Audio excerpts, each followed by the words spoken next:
حدیث نمبر 50. حیا ایمان کی شاخ ہے. عن ابی ہریرہ رضی اللہ عنہ عن النبی صلی اللہ علیہ وسلم قال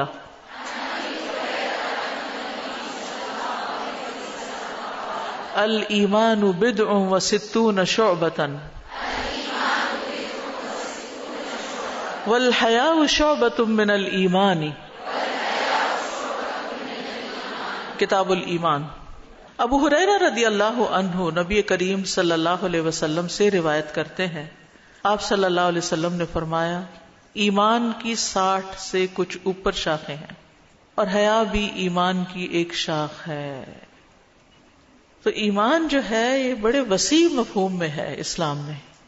اس کی کچھ بنیادیں ہیں، اللہ پر ایمان، آخرت پر، وہ ساری چیزیں جو آپ پڑھتے ہیں، لیکن ایمان صرف اس تک محدود نہیں، وہ اصول ہیں، بنیادیں ہیں، پھر اس کی کئی ایک شاخیں ہیں. ٹھیک ہے.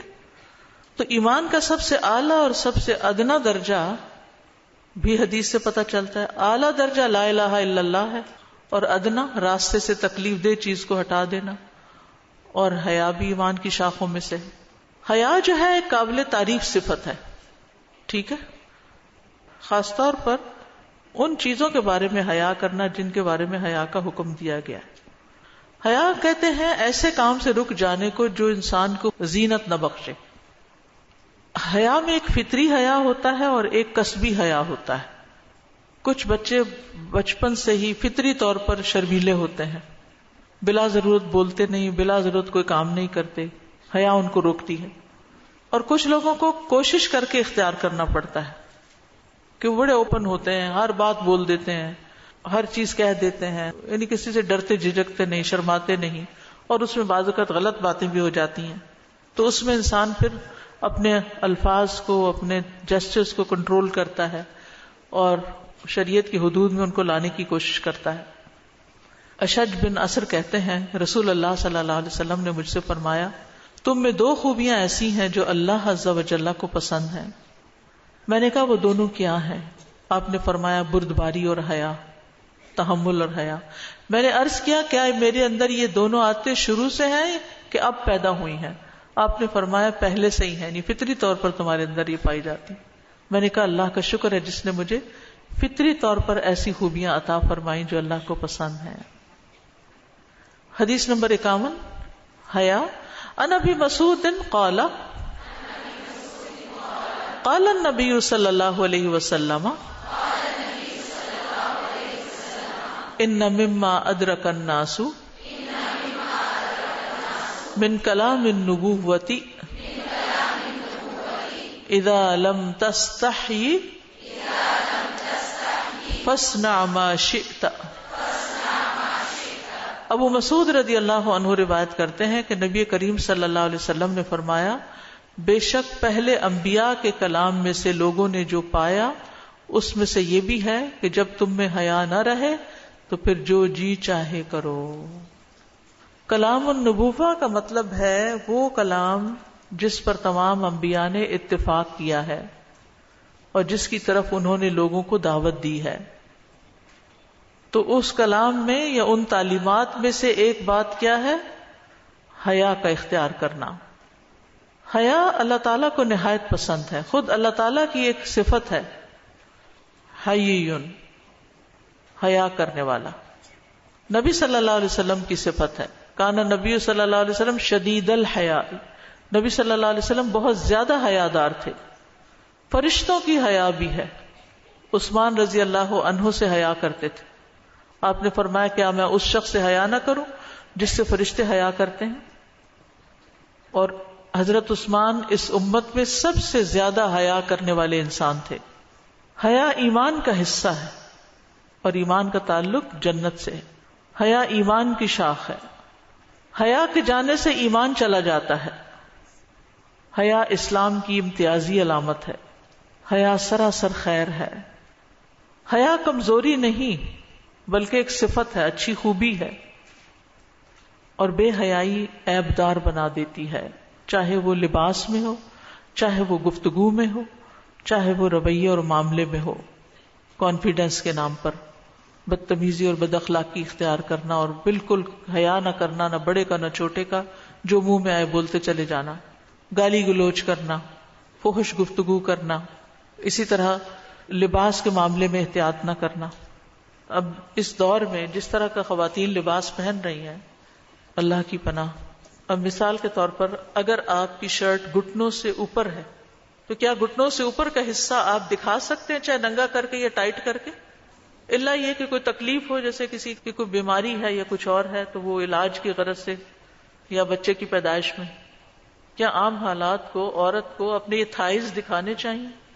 ہم بعض اوقات اتنے سی تھرو کپڑے پہن لیتے ہیں کہ وہ جھلک رہی ہوتی ہیں، اور ماشاءاللہ قمیضیں بھی گھٹنوں سے اوپر اوپر اوپر اوپر تک چلی گئی ہیں. تو کوئی ایماندار عورت، ایمان رکھنے والی عورت ایسا لباس نہیں پہن سکتی، اس کے دل کو پسند ہی نہیں آ سکتا.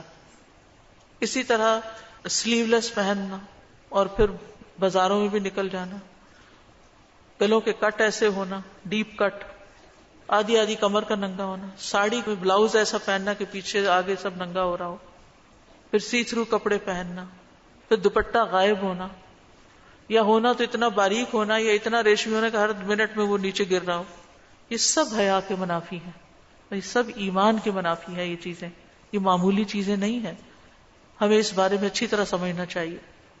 بعضوں کا سکارف لینا لیکن وہ اس میں سے بال نکل نکل کے جھلک رہے ہیں، یا اتنا ٹائٹ پہننا، یا اس کو اتنا اوپر سے رول کے گلے کے گرد اس کو گھما دینا کہ سینہ ننگا ہی رہے. یہ بھی ایک عجب سٹائل نکلا ہے. یعنی سکارف پہنتے ہیں لیکن اس طرح گھما کے پہنتے ہیں اس کو کہ حیا کے تقاضے ہی نہیں پورے کرتا. کبھی سینے کے دونوں طرف نظر آ رہے ہوتے ہیں، اور کبھی اس طرح کا سٹائل پہننا کہ آدھا سینہ ننگا ہی ہو رہا ہو. اور بعض اوقات خواتین آگے ڈرائیور سیٹ پہ بیٹھ جاتی ہیں اور کبھی موبائل نکالتی ہیں اور کبھی رکھتی ہیں، اور سینے کا ایک خم پراپر ڈرائیور کو نظر آ رہا ہوتا ہے. اتنی حیا آتی ہے اس وقت، یہ کیا ہو رہا ہے؟ کیونکہ سکارف پہنا، ایک پلو پیچھے ڈال دیا، ایک پلو آگے لٹکا لیا، دایاں طرف بالکل اس کے اوپر کوئی پلو نہیں ہے، کچھ نہیں. خمار جس کو قرآن کہتا ہے وَلْيَضْرِبْنَ بِخُمُرِهِنَّ عَلَىٰ جُيُوبِهِنَّ، تو یہ جو گریبان ہے، یہ جیب ہے، اس کے اوپر اگر آپ نے اوپر سے خمار نہیں ڈالا ہوا، یعنی صرف قمیض کافی نہیں، صرف گاؤن کافی نہیں، صرف آدھا سکارف کافی نہیں، آپ کا یہ سارا سائڈ ڈھکی بھی ہونی چاہیے کہ اگر آپ کوئی چیز نکال رہے ہیں، لے رہے ہیں، دے رہے ہیں، تو یہ سینے کے خم مردوں کو نظر نہ آئے. تو یہ ساری چیزیں جو ہیں، ان سے ہم خواتین غافل ہو رہے ہیں، اور اس پہ ہمیں سوچنا ہوگا، کیونکہ حیا ایمان کا حصہ ہے. یہ کوئی کھیل نہیں ہے کہ ہماری چوائس ہے کہ ٹھیک ہے ہم اس کی مرضی کا پہن لیں، اس کی پسند کا پہن لیں. تو بے حد احتیاط کی ضرورت ہے، کیونکہ حیا اور ایمان ساتھ ساتھ، ایک جاتا دوسرا بھی جاتا ہے. اور جب ایمان کی کمزوری ہو جاتی ہے تو پھر نمازیں بھی خراب ہونے لگتی ہیں، اور باقی بھی ساری زندگی کا سسٹم جو بیکار ہو جاتا ہے. راجا میں ہاسٹل کرتی ہوں تو میرے پاس بچیاں آتی ہیں آؤٹ آف سٹی سے، تو آپ یقین کریں ان کے ایسے ایسے ڈریسز ہیں اور شریف کھانوں سے، اور جب ان سے کہا جاتا ہے تو میرے سامنے چادر لے کے نکلتی ہیں، اور جیسے ہی میرے دروازہ باہر نکلے، گاڑی میں بیٹھے چادر کو رول کیا، بیگ میں ڈال دیا، اور نیچے دوسرا ڈریس پہنا ہوا ہے. ایسے اب بتا رہے ہو تو کہتے ہیں دین بہت مشکل ہے، آپ کن باتوں میں پڑیں گے. یعنی یہ ایک موجودہ دور کا بہت بڑا فتنہ ہے جس کا خواتین شکار ہو گئی ہیں. اچھی والی نماز پڑھنے والی، بعض اوقات بڑے اچھے اخلاق والی، بڑے اچھے طرز عمل والی اس مصیبت میں گرفتار ہو گئی ہیں کہ اپنے آپ کو ڈھانکنے کا پتہ ہی نہیں کہ کیسے ڈھانکنا ہے. اور بعض اوقات دین پڑھ کر بھی ہمارا طرز عمل نہیں بدلتا. استاذہ بہت سی فیملیز ایسی بھی ہیں جن میں کہ ماؤں کو تو خوب اویئرنیس ہے اور بڑا صحیح لباس پہنتے ہیں، مگر بچیوں کو وہ نہیں دیکھتی. انہی کی بیٹیاں جو ہیں وہ بالکل ایسے لباس پہنتی ہیں کہ سے باہر سے ہیں، it's like western culture, jeans پہنی ہوئی ہے اور پھٹی ہوئی ہے. بس اصل میں بعض اوقات ماؤں کی وہ سنتی بھی نہیں ہے، کیونکہ وہ اتنی اسٹرانگ ہیڈڈ ہو جاتی ہیں اپنی تعلیم کی وجہ سے کہ ماؤں کی بات ان کو دقیانوسی لگتی.